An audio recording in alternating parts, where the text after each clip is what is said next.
Hi, welcome to my channel. If this is your first time here, on my channel you can learn what's called 사자성어. I have an introduction video where I explain what it is, so check out this video first to get the hang of it. All the videos on my YouTube are based on the content on my Instagram, so you are interested to know what you're going to see on my YouTube, follow me on Instagram.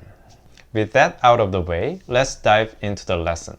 The phrase we are going to learn is 동분서주. We are looking at 4 different characters. 동 means the east. 분 means to rush. 서 means the west.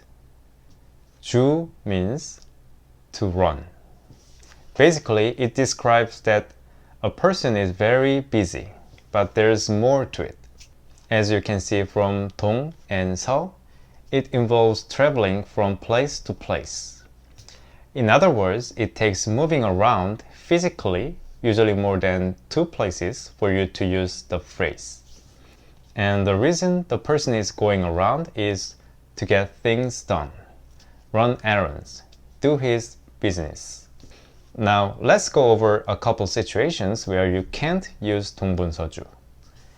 If you are just busy, if you are doing homework at your desk for hours or doing housework around your house for the entire day, it doesn't fit the phrase because you've stayed in the house.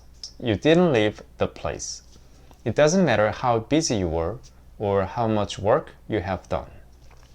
Another case is, let's say you spent half a day hitting several different places, traveling a long distance.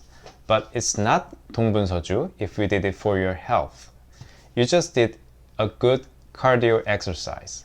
That's the only reason that you left your house in the first place. You didn't have anything to get done.